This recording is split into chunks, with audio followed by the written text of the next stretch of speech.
बिस्मिल्लाहिर्रहमानिर्रहीम। कौम बनी इसराइल में एक सुनार था और उसका नाम सामरी था। बाज़ रवायात से मालूम होता है कि सामरी हज़रत मूसा अलैहिस्सलाम का भांजा था। जब बनी इसराइल को हज़रत मूसा अलैहिस्सलाम फ़िरौन के कब्ज़े से निकालकर मिस्र ले चले, उस वक़्त ये सामरी बिल्कुल बच्चा था। जब दरिया के किनारे सब इकट्ठे हुए तो लोगों ने इस सामरी को बहुत ढूंढा, लेकिन इसको गिनती में ना पाया। हज़रत जिब्राईल ने इसको अपने बाजुओं पर बहुत रोज़ तक रखा, यहाँ तक कि जब माँ बाप इसके घर में आए तब हज़रत जिब्राईल अलैहिस्सलाम इसको ले जाकर इसके माँ बाप के घर के दरवाजे पर बिठाकर चुपके से चले गए, क्योंकि सामरी को हज़रत जिब्राईल से बहुत मोहब्बत थी। इसके चले जाने और जुदा होने की वजह से बुलंद आवाज़ रोने लगे।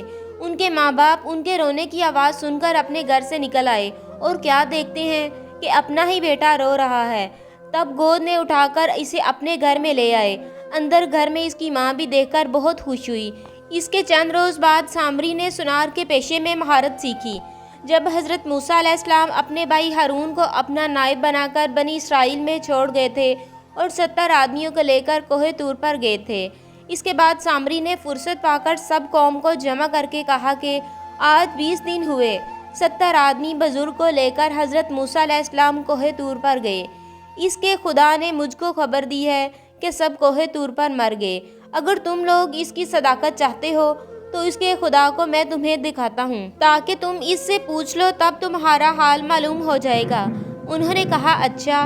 तब सामरी मरदूद ने सोने से एक खूबसूरत सांचा बनाकर इसको आग में रख दिया और फिर इस मरदूद ने सोने और चांदी बहुत चलाकर इस आग में सांचे में डाल दिया।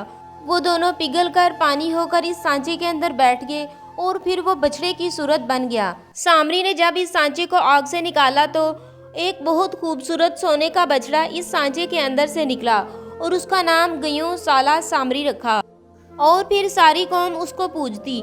बाज़ रवायात से मालूम होता है कि एक शख्स घोड़े पर सवार होकर फ़िरौन के लश्कर में आया। जब इसका घोड़ा कदम उठाता तो घोड़े के पाँव के नीचे ताज़ा घास पैदा होती। सामरी ने उस वक़्त एक मुट्ठी भर खाक घोड़े के पाँव के नीचे से उठाकर रख ली थी। जब गेहूँ साला बनाया तो कौमे बनी इसराइल को कहा कि आओ तुम उस खुदा को सजदा करो। जो गुमराह हुए वो उसी वक़्त सामरी के कहने से चले आए। जब सामरी ने मुट्ठी भर खाक को बछड़े के मुंह में डाला तो खुदा के हुक्म से और उसकी कुदरत से उस बछड़े के मुंह से बेधड़क गाय की आवाज़ निकली। बनी इसराइल के लोग गाय की आवाज़ सुनकर यकीन लाए और सजदा भी किया और फिर वो उसी जगह को पूजने लगे। और बाज़ आदमी जो ईमान में कामिल थे इन लोगों से जुदा होकर कोकाफ की तरफ निकल गए और वहाँ मस्जिद बनाकर खुदा की इबादत में मशगूल हुए। हज़रत मूसा अलैहिस्सलाम वो 70 आदमी तौरात लेकर जब कोहे तूर से आए और अपनी कौम को देखा कि वो लोग एक गेहूँ साला बनाकर पूजते हैं, ये देखकर हज़रत मूसा अलैहिस्सलाम सारी कौम से बहुत खफा हुए। हज़रत मूसा अलैहिस्सलाम ने पूछा कि गेहूँ साला किसने बनाया? वो बोले कि सामरी ने बनाया है। ये सुनकर हज़रत मूसा अलैहिस्सलाम ने सामरी को बुलाकर कहा, किस तरह इसको बनाया और तू क्यों खुदा को भूल गया और इस चीज़ बनाने से कौम में फितना डाला? ये गेहूँ साला बनाकर कौम को गुमराह कर दिया। ये सुनकर सामरी बोला कि मेरे दिल ने यही मुझसे कहा।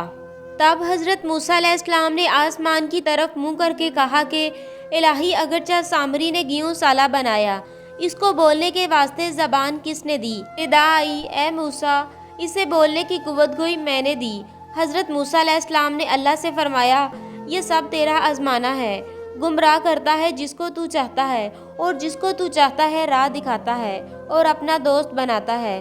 बस हमें बख्श दे और हम पर रहम फरमा, और तू सबसे बेहतर बख्शने वाला है। जनाबे बारी ताला से वही आई, ए मूसा, तुमने अपनी कौम अपने भाई हारून के सपुर्द की थी कि वो आपकी अदम मौजूदगी में नेगेबान रहेगा।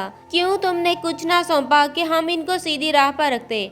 जब सरवरे अंबिया सल्लल्लाहु अलैहि वसल्लम पर नौबत पहुंची तो आपने अपनी उम्मत को खुदा पर सौंपा।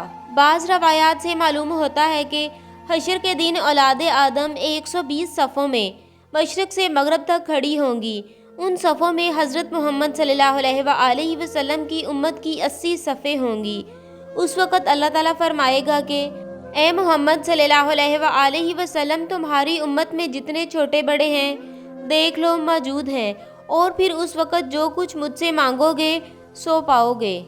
یہ سنتے ہی سید الانبیاء صلی اللہ علیہ وآلہ وسلم فرمائیں گے، اے پروردگار، میری امت کے گناہ بخش دے اور ان کو جنت عطا کر اور ان کے درجات بلند فرما۔